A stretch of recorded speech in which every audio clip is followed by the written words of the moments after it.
Então bora lá, jovens, com mais um vídeo do Geopolítica para Iniciantes. Não se esqueça de deixar o like e seguir o canal. Olha só, uma mudança geopolítica gigantesca envolvendo os caças de quinta geração está se formando no horizonte. O tabuleiro de xadrez militar global está prestes a ver um movimento que muitos analistas de defesa juravam de pé junto que seria absolutamente impossível. Estamos falando de um realinhamento estratégico que tem potencial de alterar todo o equilíbrio de poder militar, tanto na Europa quanto no Oriente Médio, de uma tacada só. Parem para pensar nisso por um segundo.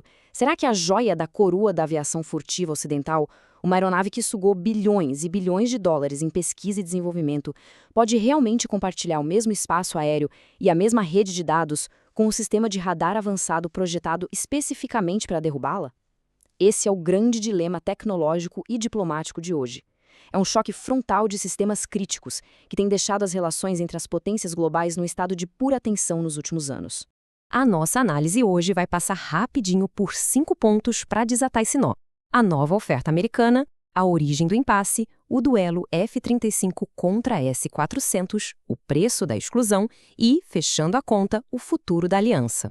Ponto 1. A nova oferta americana. Vamos entender se possível retorno ao programa do F-35. Numa reviravolta que pegou muita gente de surpresa recentemente, a diplomacia lá de Washington abriu uma porta que parecia trancada, lacrada e esquecida. O embaixador dos Estados Unidos na Turquia, Tom Barrack, veio ao público sinalizar que Ankara pode sim voltar para o cobiçado clube do F-35. Mas, claro, não é de graça. Isso só vai rolar se condições extremamente rigorosas forem cumpridas à risca, mais especificamente as regras da seção 1245 da chamada NDAA, que é a lei máxima que define o orçamento e as diretrizes militares dos Estados Unidos. E as palavras do embaixador Barrack foram direto ao ponto. Ele exige a cessação clara, verificável e completa, tanto da posse quanto da operabilidade do sistema russo. Ou seja, sem espaço para manobras de bastidores, sem jeitinho. Os secretários de defesa e de Estado americanos vão precisar assinar embaixo, perante a lei, que esses radares não representam mais nenhum risco à tecnologia furtiva ocidental. Aliás, galera, deixe um comentário de um tema que você quer que eu faça outro vídeo e eu farei e postarei no canal em menos de uma semana. Ponto 2. A origem do impasse. Afinal, como é que chegamos nessa confusão toda?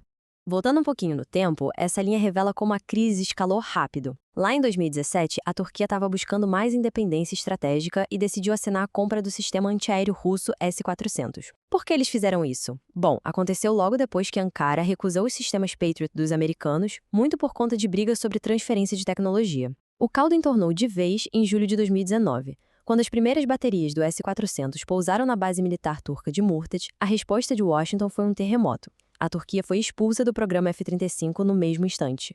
Um ano e pouco depois, em dezembro de 2020, os UAE ainda jogaram pesado e impuseram as sanções da CAATSA, uma lei federal feita sob medida para punir países que fecham grandes negócios com o setor de defesa da Rússia. Parte 3. F-35 contra S-400. O coração desse conflito tecnológico inconciliável.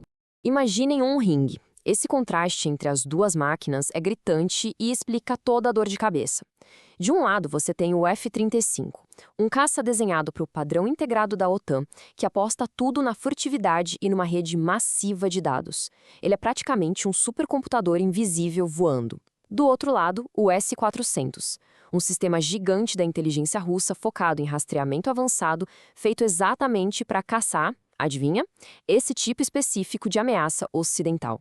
Washington bateu o pé e disse, de jeito nenhum, a gente vai deixar essas duas tecnologias inimigas convivendo no mesmo quintal militar. O principal motivo técnico para essa recusa tem um nome bem específico, aprendizado de radar.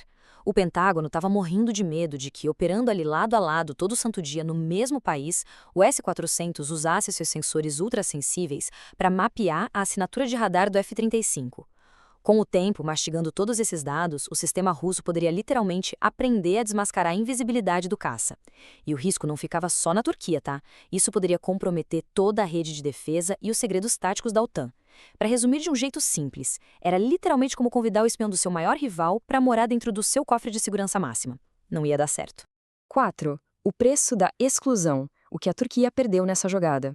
Lembrando, pessoal, deixa o like e se inscreva no canal para ajudar a gente a crescer. Mais de 100. Dá para acreditar? Esse era o número exato de caças F-35 que a Turquia já tinha encomendado. Todo o planejamento do país para modernizar sua força aérea e garantir a liderança nos ares daquela região turbulenta ali entre a Europa e o Oriente Médio dependia dessa frota de quinta geração. Tudo isso virou fumaça num piscar de olhos com a expulsão do programa. E o tombo financeiro e logístico foi absurdo e imediato. A galera às vezes não sabe, mas a Turquia não estava só comprando os aviões. Eles eram parceiros de nível 3 do consórcio.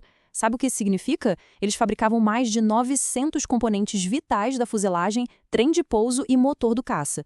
Do dia para a noite, contratos de manufatura multibilionários viraram pó.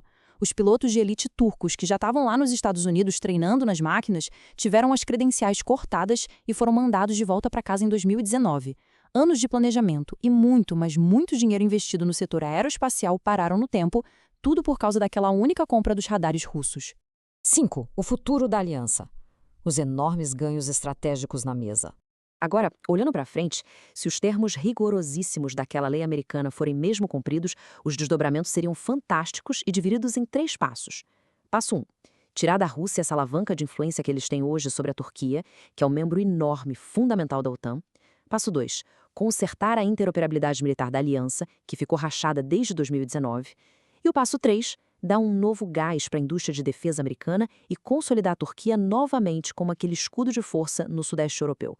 Seria uma repaginada completa na segurança do Ocidente. Mas, na prática, a teoria é outra, né? A realidade política lá em Washington está cheia de lombadas.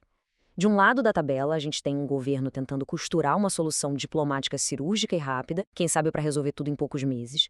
Do outro lado, o Congresso americano formando um verdadeiro muro de resistência bipartidário. Muito deputado e senador lá não está preocupado só com radar, não. Eles olham para o histórico recente da Turquia conversando com a Rússia em várias áreas e torcem o nariz. Passar esse acordo e devolver os F-35 vai exigir um malabarismo diplomático de mestre entre a Casa Branca e o Congresso. O que nos deixa com a pergunta de $1 milhão, para a gente fechar e pensar. Será que a Turquia vai abrir mão de vez e de um jeito que a inteligência dos Estados Unidos consiga comprovar da tecnologia russa só para ter de volta a sua cadeira VIP na aviação militar ocidental? As sementes para a volta do F-35 estão plantadas com certeza, mas a colheita vai exigir sacrifícios políticos reais e dolorosos dos dois lados da mesa.